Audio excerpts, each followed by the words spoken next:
Welcome students. So last class में हम लोगों ने पढ़ा था abnormal molecular mass and abnormal qualitative properties के बारे में। आज हम लोग स्टार्ट करने वाले हैं उसी के रिगार्डिंग वैन टॉप फैक्टर के बारे में।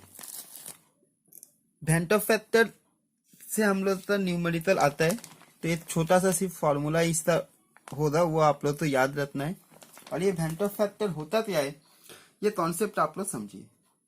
तो देखो बच्चों, अभी तक हम लोगों ने क्या पढ़े थे, नॉर्मल मॉलिक्यूलर मास, नॉर्मल क्वालिटेटिव प्रॉपर्टी पढ़े थे। तो कॉन्सेप्ट समझिए इस तरीके से।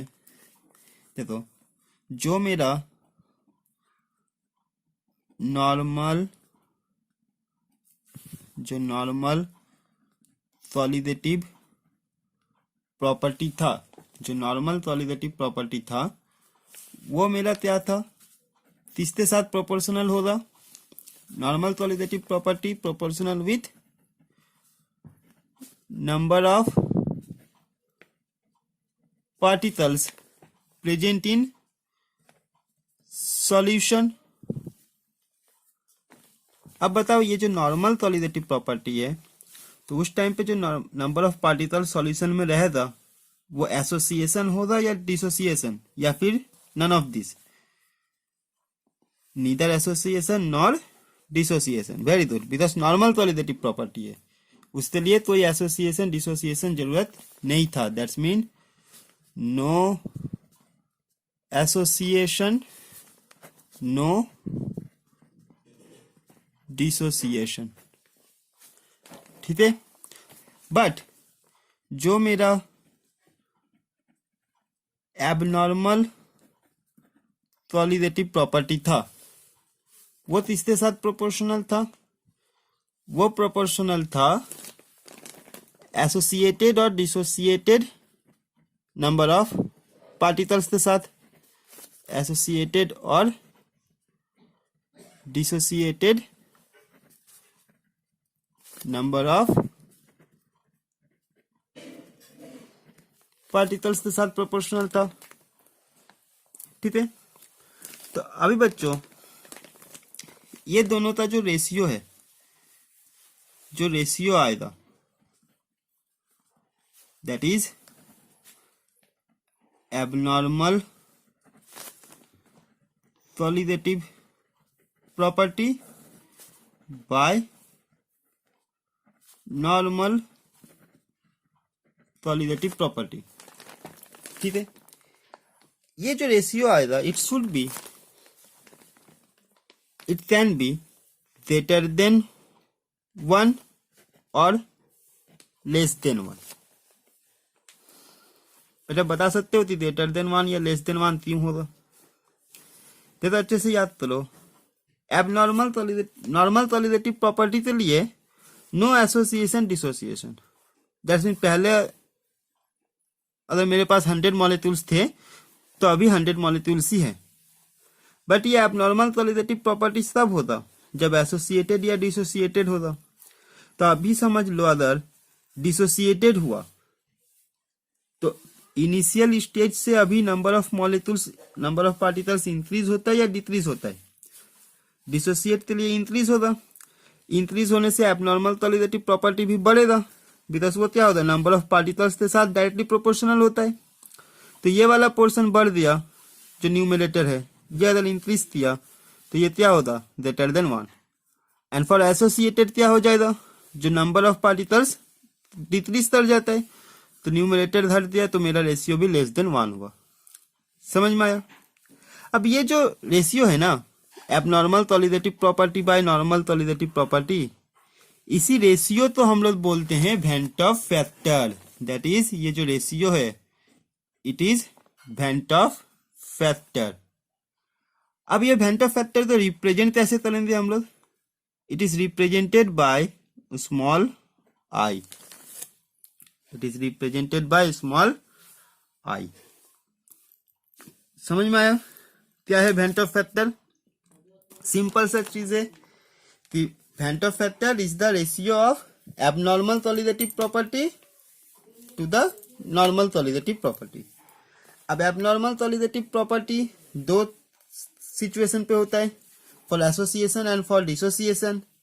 अगर डिसोसिएशन हुआ तो एबनॉर्मल सॉलिडिटी प्रॉपर्टी इंक्रीज करता है, दैट्स वाई रेशियो भी ग्रेटर देन 1 होगा। और for association number of particles decrease करता है, इसलिए रेशियो लेस देन 1 होगा। This is for dissociation and this is for association. ठीक है बच्चों, समझ में आया? और तो बस यही था वेंट ऑफ फैक्टर का कंसेप्ट कि होता क्या है, abnormal solidity property by normal solidity property. तो अभी बताओ बच्चों, सॉलिडिटी प्रॉपर्टीज कौन कौन से थे? How many solidity properties are there? 4। Relative lowering in vapour pressure, elevation in boiling point, depression in freezing point and osmotic pressure. तो numerator में क्या हो जाएगा, साला का साला जो सॉलिडिटी प्रॉपर्टी है वो एबनॉर्मल वाला और नीचे सब नॉर्मल वाला। ठीक है, ओके। तभी बच्चे इसके ऊपर हम लोग इसका नोट्स दे देंगे। कंसेप्ट यही था, समझ में आई होप आ गया होगा। ठीक है, ये पोर्शन अगर आप चाहो तो वीडियो पॉज करके इसको लिख सकते हैं, ये कॉन्सेप्ट के लिए था। अब आते हैं नोट्स वाला पोर्शन। ठीक है बच्चों, ओके देखो बच्चों, जो पाई है आई है, सॉरी जो वेंट ऑफ फैक्टर आई, वो क्या हुआ, observe solidity property by normal solidity property.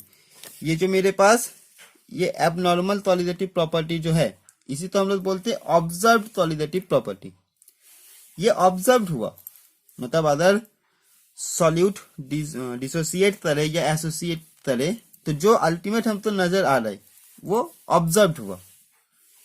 ठीक है, तो उसी तो बोल रहे हैं जो आई है that is observe solidity property by normal solidity property. तो pi osmotic pressure observe by normal, delta P lowering of vapour pressure वाला observe by normal, elevation in boiling point normal observe by normal, depression in freezing point observe by normal. समझ में आया? अब देखो बच्चों, बात याद रखना है जो कि हम बताए थे लास्ट वीडियो में भी, कि solidity properties are inversely proportional to molecular mass. Last जब पाई का डेरिवेशन हुआ था ऑस्मोटिक प्रेशर, उस टाइम भी बताए थे कि आपका जो सॉलिडिटी प्रॉपर्टी से वो इनवर्सली प्रोपोर्शनल होता है मॉलिक्यूलर मास के लिए। आप लोग डेरिवेशन अगर ख्याल किए होंगे तो ये पता होना चाहिए, लास्ट वीडियो में अगर उसके बाद देते होंगे, फिर भी एक बार दिखा दे रहे आज। हाँ, जो सॉलिडिटी प्रॉपर्टीज है वो इनवर्सली प्रोपोर्शनल है मॉलिक्यूलर मास के साथ। देखो बच्चों,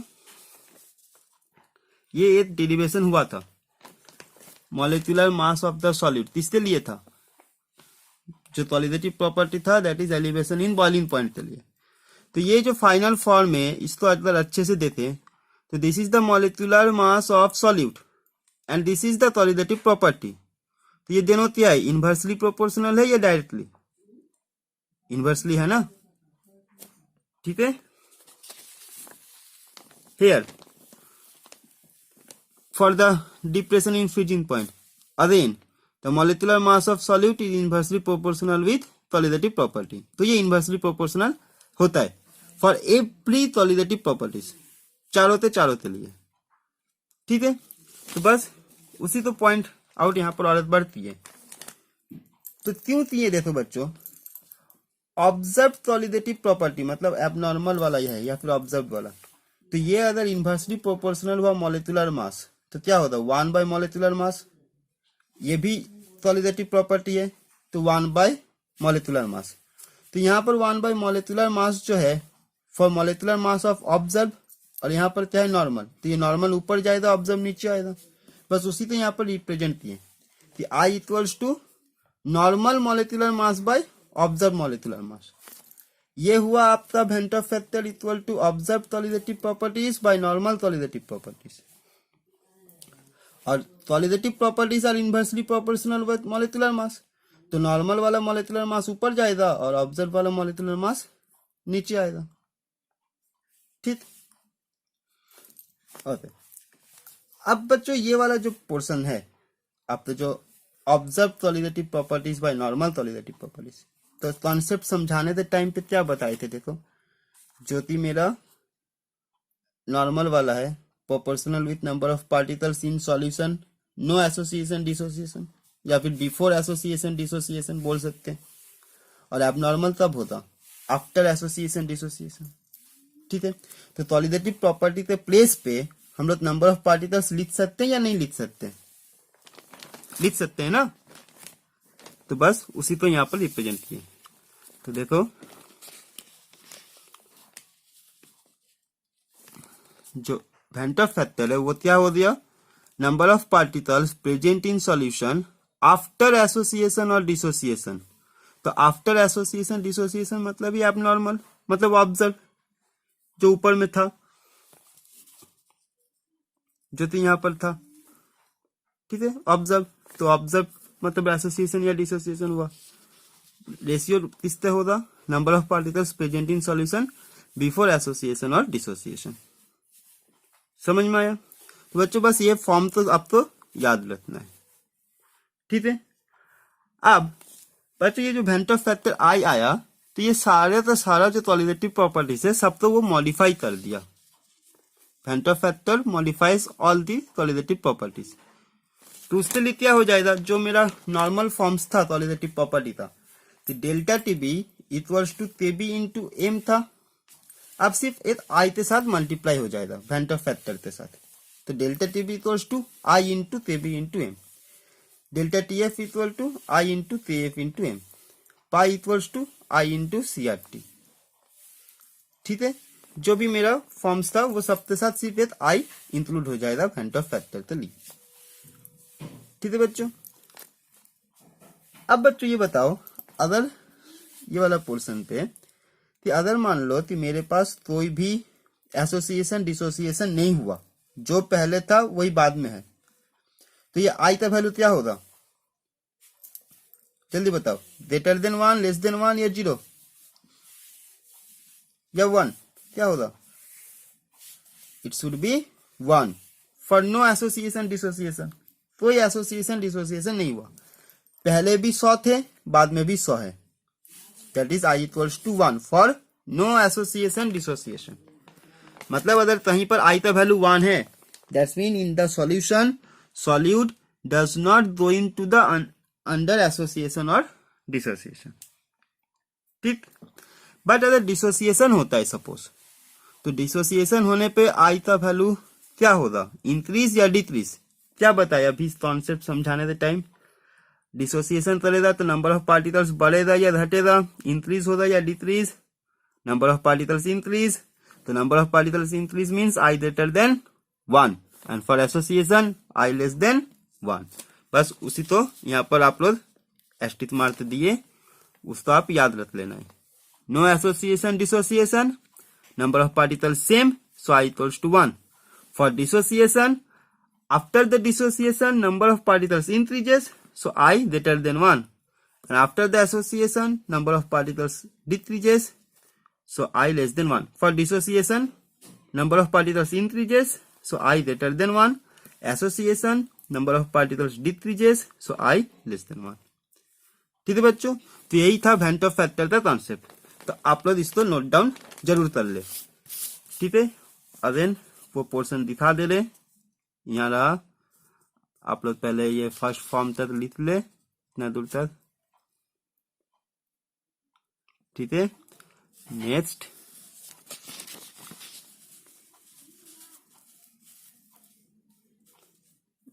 ये लिख ले। Okay, and lastly this is. ठीक है, तो बच्चों तो आई होप समझ में आ गया होगा वेंटर फैक्टर। एंड लास्ट टॉपिक जो है दैट इज, बच्चों ये वेंटर फैक्टर से हमको कैलकुलेट करना है कि कितने percentage of solute after dissociation हुआ या फिर एसोसिएशन हुआ। That is degree of dissociation और एसोसिएशन। डिग्री ऑफ एसोसिएशन और डिसोसिएशन हम लोग एसिड बेस या फिर आयनिक इक्विलिब्रियम वाला पोर्शन पे पढ़ चुके थे। तो डिग्री ऑफ एसोसिएशन या डिसोसिएशन यहाँ पर सिर्फ आपको फॉर्मूला याद रखने हैं, जो फॉर्मूला बॉक्स आउट किया हुआ है। बता दे रहे क्या है, सिर्फ अब तो यहाँ से न्यूमेरिकल ही आएगा, तब भी नहीं बताएगा कि आप तो ये फॉर्मूला डिराइव करो, ना ही बोर्ड में ना ही ज्वाइंट में, तब भी नहीं। तो आप सिर्फ ये फॉर्मूला याद रखिए, बोर्ड एग्जाम से लेते ज्वाइंट तक आप तो सिर्फ न्यूमेरिकल ही आने वाला है। ठीक है, तो फर्स्ट हम लोग देख रहे हैं कि डिग्री ऑफ डिसोसिएशन हम लोग कैलकुलेट कर रहे हैं। डिग्री ऑफ डिसोसिएशन कितने परसेंट डिसोसिएट हुए एक सॉल्यूट। तो जब हम लोग सॉल्वेंट में डाले सॉल्यूशन बनाने के लिए, तो सपोज उसमें से 30% डिसोसिएशन हुआ, 40% डिसोसिएशन हुआ, कितना हुआ वो पता करना है यूजिंग वैन टॉफ फैक्टर। ठीक है, तो देखो बच्चों फॉर्मूला क्या है कि alpha equals to i minus one by n minus one. अब देखो आई क्या है, आई तो वैन टॉफ फैक्टर ये पता है।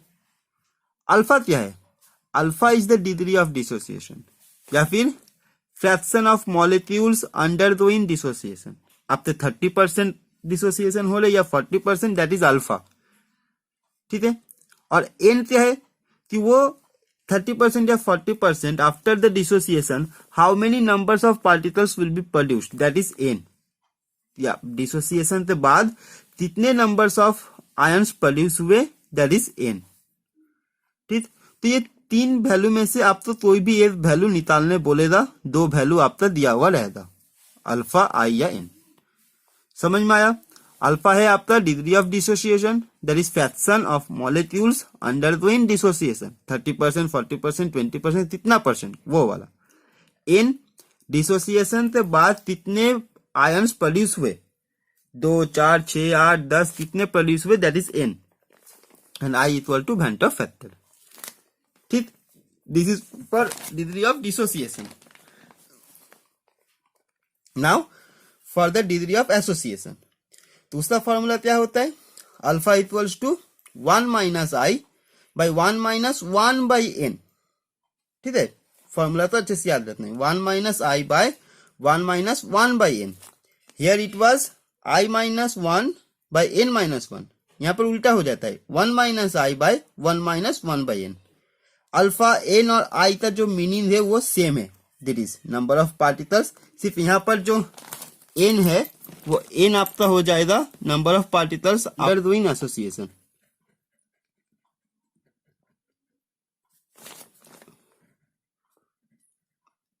अंडर डूइंग एसोसिएशन, क्योंकि अगर पहले मेरे पास जो दो थे तो वो दो तो ही लेना है, पार्टिकल्स अंडर डूइंग एसोसिएशन। ठीक है बच्चों, ओके, तो आई होप समझ में आ गया होगा। ठीक है, तो थ्योरी पोर्शन सॉल्यूशन तक कंप्लीट हो चुका है। अब हम लोग सिर्फ नेक्स्ट क्लास में न्यूमेरिकल प्रॉब्लम्स ही सॉल्व करेंगे। ओके बच्चों, थैंक यू।